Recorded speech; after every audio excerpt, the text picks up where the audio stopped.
Hey guys, so as promised, I want to do more anime reviews on my channel because I'm a huge fan of anime. I love it, and I think it's an art form that doesn't get the respect it deserves. It's influenced so much entertainment around the world, and so many people aren't aware of how great some of these animes can be. And what I've been promising is to do a review of Kids on the Slope. Kids on the Slope is directed by Shinichirô Watanabe, who also directed Cowboy Bebop, Samurai Champloo, and a little bit of Space Dandy, which is a newer show I haven't had a chance to watch yet, but I actually do have season 1 and I will watch that eventually. I'm pointing over there because that's where my anime Blu-rays are. So if you're like, why is he pointing over there? It's because they're over there. This anime takes place during the summer of 1966, and Kaoru Nishimi is a student who's new at this school, he's not really fitting in, and he has an intense love of jazz music and performing it on the piano. And not a lot of other people around him are really into it yet because everyone at the time is really into the Beatles and rock and roll music. And when he meets Sentaro, this kind of badass kid who's a punk, but he is totally incredible on the drums, as well as Ritsuko, who's a girl whose father owns a music store, they team up to create a little tiny band, an underground band, literally underground. They go underground in the basement of this store and they create this small jazz band, and the music they create slowly starts to spread through their school and their popularity rises. But it's really more about their relationships, their friendship, their budding adolescence, and the fact that they are learning more about themselves while also learning how to be better musicians.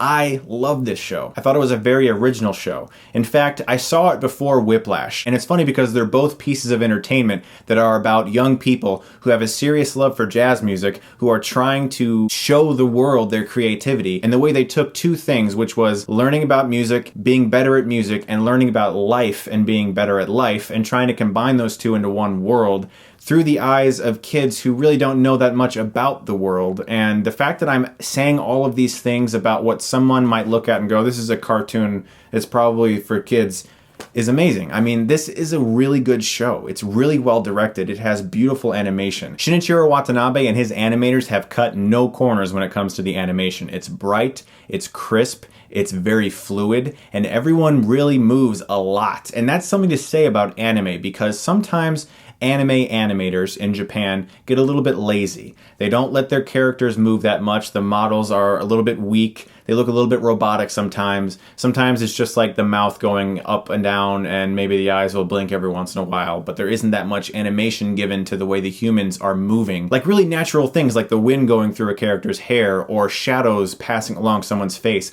All of these things are animated in this show, and everything looks painstaking. And that's one of the things I loved about it, was not just the music and the characters, but how well done the animation was. And since there is that underdog aspect to the show where you have characters who aren't that well known, who are kind of looked down upon, Sentaro's like the punk kid who gets in fights all the time, and no one really wants to talk to him because they're all scared of him. And of course our main character has just moved there, so these are new things for him as well. And Ritsuko's a very reserved girl who loves singing, she loves music, but she has a really hard time expressing that part about herself, even though her father owns a music store. And so to see these three characters come together and the various relationships that come out of that, I thought it was a really beautiful show, and I was watching episode after episode. I watched all 12 episodes in just a couple days, and that's really fast for me because I usually have a lot of other things I have to watch too, and I adored this show. It blew by really fast. As for issues, my only issue is just one. There are times when some of the romance gets a little melodramatic, even for an anime, because if you are an anime fan, you guys know as well as I do that sometimes romance animes can get a little bit cheesy, and you're like, okay, this is kind of soap opera territory here.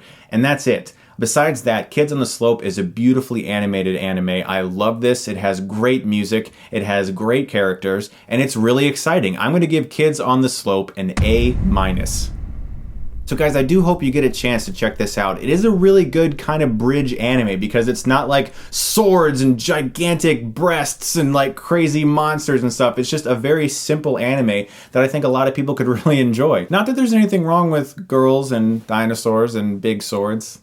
Those are all nice things. But guys, I am really excited about something. For the past few months, I have been doing a promotion with Crunchyroll, which is an online streaming service for anime, and I've been offering my viewers 30 days of that for free at crunchyroll.com/Chris Stuckmann. But I've recently made a deal with them to continue that throughout the rest of this year. I love Crunchyroll. These guys are amazing. I love their service. They're huge anime fans. They created Crunchyroll to preserve an easy and enjoyable experience for anime fans because they are anime fans and they respect it as an art form and they want to bring as much of that to us. And Kids on the Slope is on Crunchyroll. So if you guys would like 30 days of that service for free, completely free, you can go to crunchyroll.com/Chris Stuckmann. Through me, you guys can have that for free. My gift to you guys. If you want to watch Kids on the Slope, the entire show is on there. Have fun. I hope you guys enjoy it. And that is something I'm going to be doing for the rest of the year. I'm really looking forward to continuing to work with Crunchyroll. These guys are fantastic. And one of the things I love about them is they get a lot of shows that have aired in Japan within just a few hours. And they already have the English subtitled versions available for us, which is so awesome. And it's all in HD. So if you'd like to watch their show or any other of their plethora of awesome shows and entertainment, go to crunchyroll.com/Chris Stuckmann. Guys, thank you so much as always for watching. I really appreciate it. And as always, if you like this, you can click right here and get Stuckmanized.